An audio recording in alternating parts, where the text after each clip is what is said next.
माया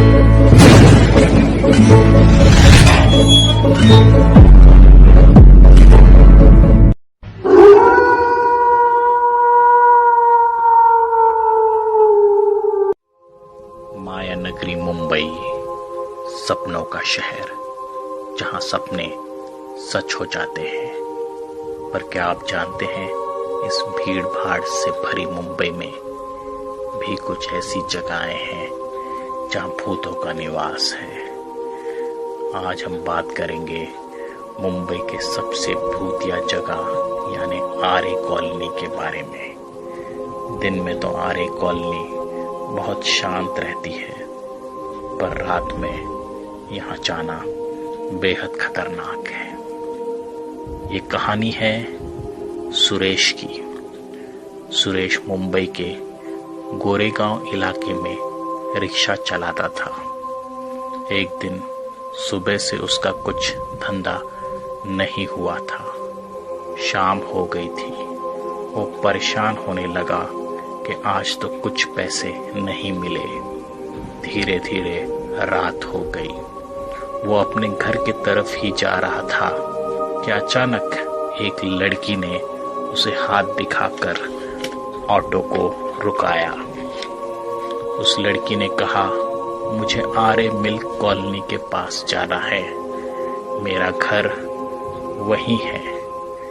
पहले तो सुरेश के मन में आया कि मना कर दूं, पर उसने सोचा कि आज कुछ पैसे नहीं मिले, इसलिए उसने हाँ करके उस लड़की को रिक्शा में बैठने के लिए कहा।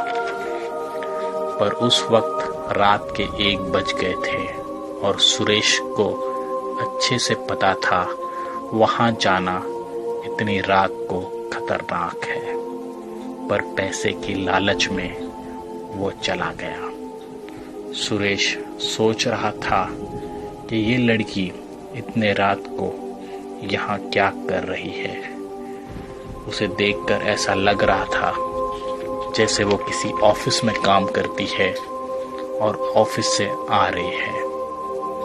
पहले तो हाईवे रोड थी, लेकिन फिर जब आरे कॉलोनी का जंगल शुरू हुआ तो सुरेश को थोड़ा डर लगा। आरे कॉलोनी का रास्ता काफी सुनसान था और रात में कोई वहां आता नहीं। गाड़ी बहुत देर से चल रही थी। फिर कुछ घर आए, पर उस लड़की ने गाड़ी रोकने नहीं कहा। तब सुरेश की घबराहट बहुत बढ़ गई, क्योंकि वो जानता था कि आगे और कोई घर नहीं है। उसके पसीने छूटने लगे। उसको इस बात का आभास हो गया था कि गाड़ी में एक बुरा साया है, पर फिर भी उसने हिम्मत करके उस लड़की से पूछा कि मैं गाड़ी कहाँ पर रुकाऊं। तब पीछे से एक डरावनी आवाज आई, तूने मुझे पहचाना नहीं? सुरेश ने घबरा कर पीछे देखा।